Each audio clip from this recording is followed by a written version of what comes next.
Hi అండి. ఈరోజు బియ్యపు రవ్వతో ఉప్మా చేద్దాం. దానికి కావాల్సిన ఇంగ్రీడియంట్స్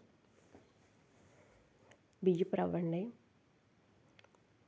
స్టవ్ వెలిగించుకుని ఆయిల్ పెట్టుకుని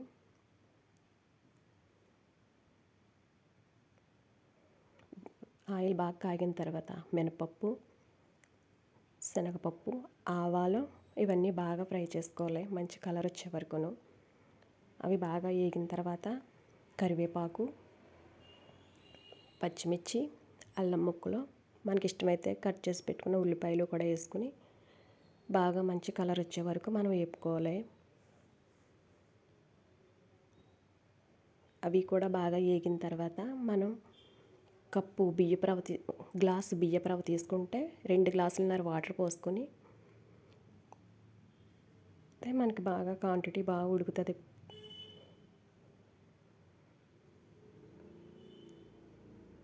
ఇది ఇలా బాగా వేగిన తర్వాత 2 గ్లాసులన్నర వాటర్ పోసుకోవాలి. మనం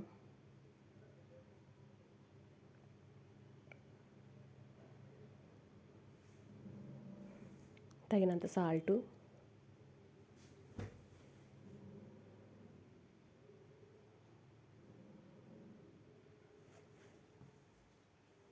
రెండు గ్లాసులన్నర వాటర్ పోసుకోవాలి.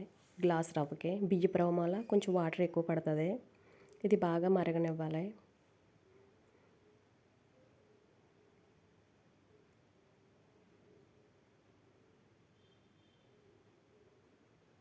బియ్యపు రవ్వ అండి అది. వాటర్ బాగా మరిగిన తర్వాత రవ్వ అందులో పోసి కలుపుకోవాలి.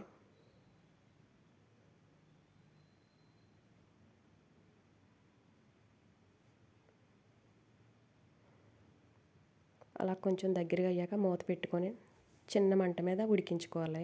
ఉప్మాలో వెంటనే దించేస్తే లోన నూక సరిగ్గా ఉడకదు. ఇది మీడియంలో మంట మీద పెట్టుకొని బాగా ఉడికించుకోవాలి.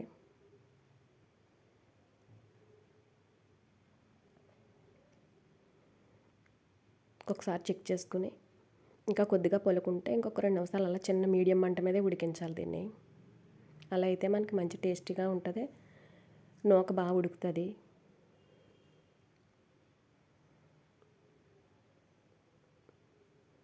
అంతే అండి.